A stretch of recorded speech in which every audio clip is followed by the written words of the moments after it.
Hi, my name is Ron Baird. I'm a visual development artist for feature films such as David, now streaming on Netflix, and an artist and art director for projects such as Disney Lorcana and others.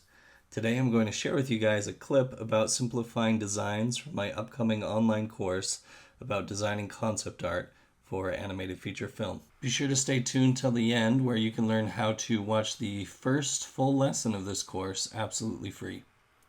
Alright, let's get started. Alright, I want to talk a little bit about simplification here. So I pulled in an image of a cornstalk, right? And I want to talk about how to go about simplifying something seemingly complex. So this has a lot of information, too much information for us to really copy. If you were to try and copy it, you would get lost in all of these negative shapes and all the different shapes you see in here.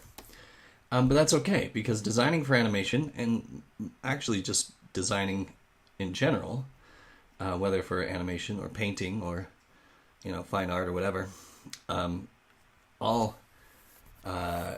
incorporates the same principle of simplification or analyzing and interpreting. So here we have too much information for us to draw, really, if we're trying to copy. So we don't copy. We analyze, and forgive me if this is spelled wrong, and interpret. We use the tools that we've been talking about to analyze and interpret what we're drawing. Let me show you what I mean. So, essentially, I'm looking at this and I'm like, okay, this is essentially a cylinder. And it has these kind of stalks popping off of it.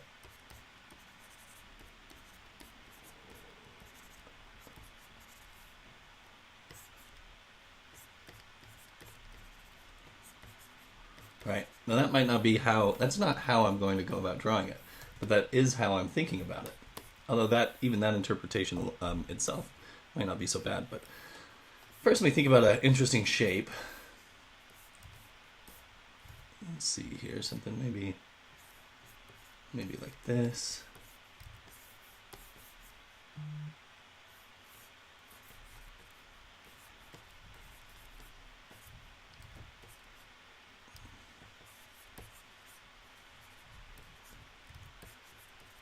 This also gets into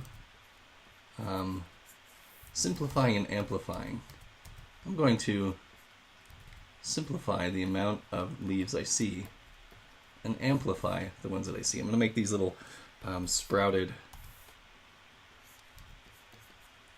grains a little bit bigger because I want it to be abundantly clear what kind of a plant this is. This is like a wheat stalk, right? I don't want ambiguity. Ambiguity is not good in animation. Subtlety, I feel, is overrated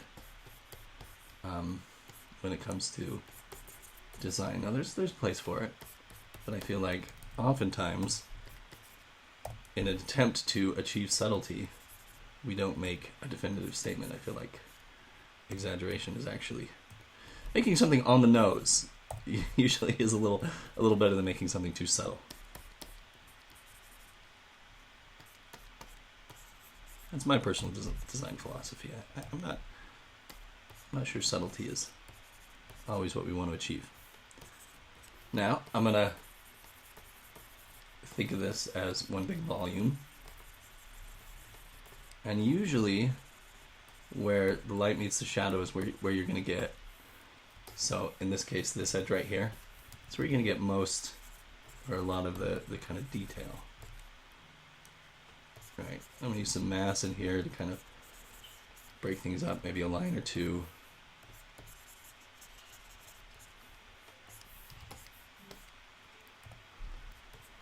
Maybe some darker masses here near the bottom. And we've got these big leaves, or I guess this is probably, I don't know, is this a corn husk or a corn stalk? I'm not exactly sure. I said wheat, but I think this might be it. I don't know, I'm not a farmer.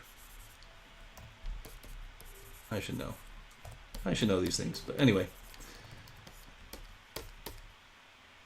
And you see how, now I'm going to add some floaters in here, right?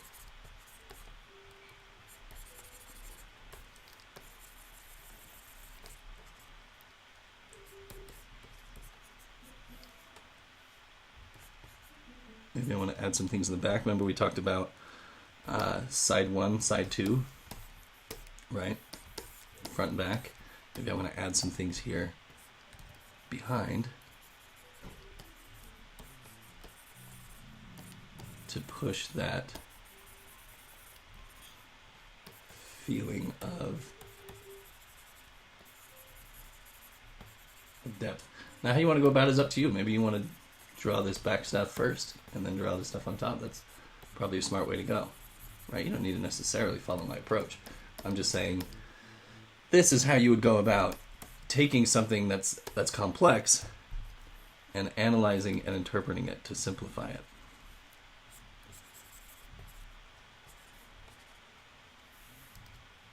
And then we can, if we wanted to, why don't we try using some of the other tools we have. Let's try and lighten this up a bit.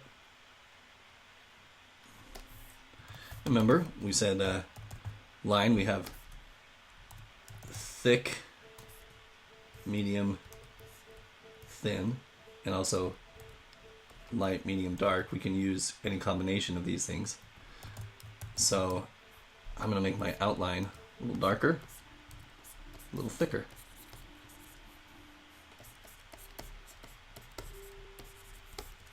Let's see what kind of effect that yields.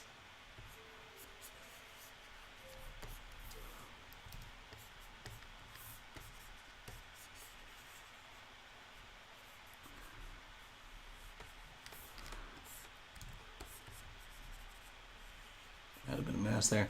Anytime you get too much line, mass can be a nice way of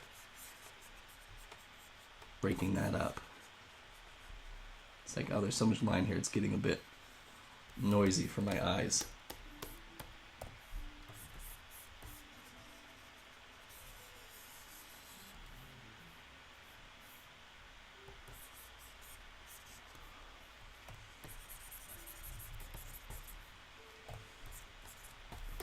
I can erase shapes out.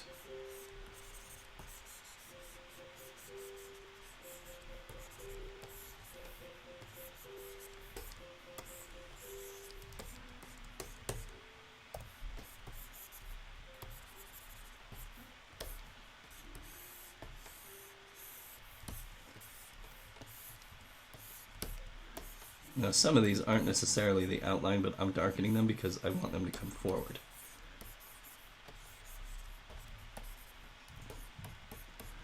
Alright?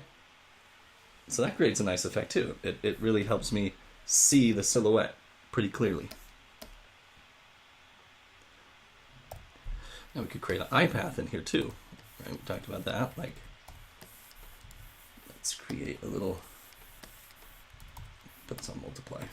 Oops, well, darken's okay. Here's my little eye path. Now, within this eye path, that is where I'm going to put most of my information and detail. Okay, so maybe I want to cut some things out here. Maybe I want some darker recesses inside here.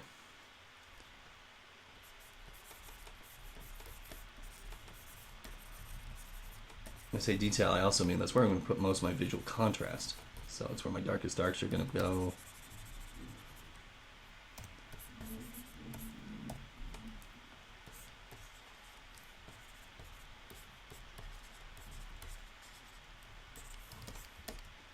that's going to help the front of this really come forward.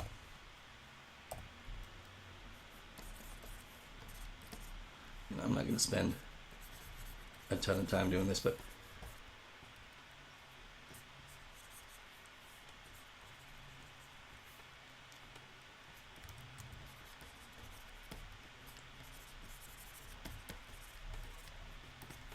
this is going to help.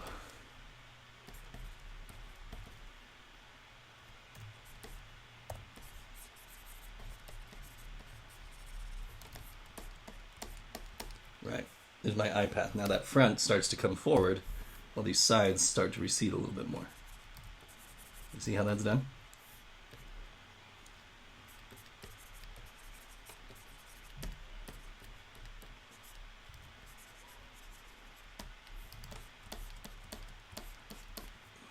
So this is how we analyze and interpret, right? This is